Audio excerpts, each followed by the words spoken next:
ہے۔ قرآن میں بھی کئی آیات جو ہیں وہ ریپیٹ ہیں تاکہ بار بار انسان متوجہ ہو۔ زندگی میں بھی ہم بہت ساری چیزوں کو جان بوجھ کے کرتے ہیں یا اپنے سامنے رکھتے ہیں تاکہ ہمیں یاد دہانی کراتے رہیں۔ انسان دیکھنے سے، سننے سے چیزوں کی طرف اٹریکٹ ہوتا ہے، مائل ہوتا ہے۔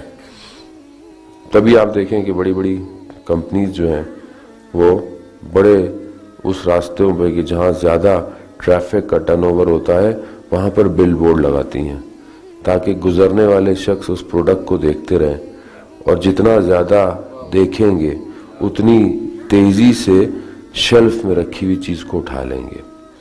اسی طرح زندگی بھی کئی چیزیں چاہتی ہے لیکن ہم متوجہ نہیں ہیں۔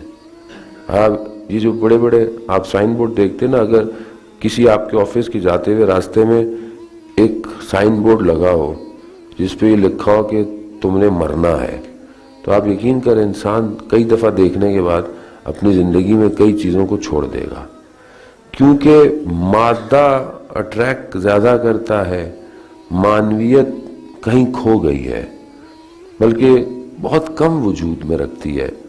یعنی جو ہماری ظاہری خوراک ہے بدن کو جو ہم دے رہے ہیں اس کا ہم بہت انتظام کرتے ہیں، خوب کرنا بھی چاہیے، بہرحال انسان اللہ نے نعمتیں دی ہیں اس کو عمل کرنا چاہیے، لیکن اگر اس سب ظاہر کو اچھا کر کر انسان باطن کو صاف نہ کر پائے تو پھر ظاہر کا فائدہ نہیں ہے۔ ظاہر اس لیے اچھا ہے کیونکہ ظاہر بہت ساری چیزیں ظاہری انسان کو باطن تک سفر کرنے میں مدد دیتی ہیں، لیکن اگر آپ صرف ظاہری میں رکھے رہیں اور باطن کی طرف توجہ نہ ہو تو دیکھیں باطن ہی ہے جیسے جب مرے گا وہ اٹھایا جائے گا۔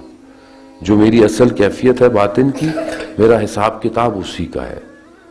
کربلا میں جہاں ایک فیکٹر یہ تھا کہ سامنے والے جو تھے شاید ظاہر میں وہ طاقت میں تھے لیکن باطن میں ان سے زیادہ خباثت اور حیوانیت کسی میں پائی نہیں جاتی تھی۔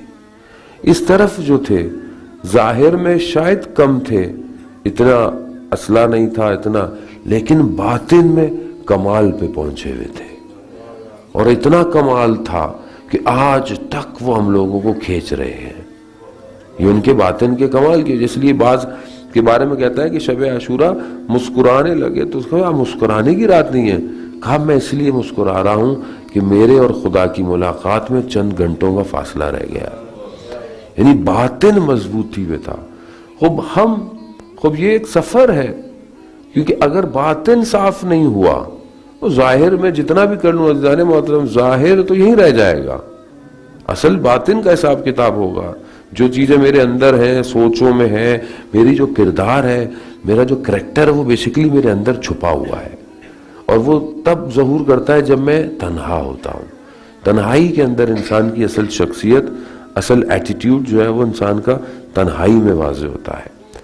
اگر میں نے اس باطن پہ کام کیا اور کوشش کی تو میں ظہور تک پہنچ پاؤں گا۔ کیونکہ ظہور کی آواز آئے گی تو سب کو، مگر لبیک وہی کرے گا جس نے اپنے باطن کو صاف کر کے رکھا ہوگا۔ اب یہ کربلا اسی لیے بار بار آ رہی ہے، ریپیٹ ہو رہی ہے۔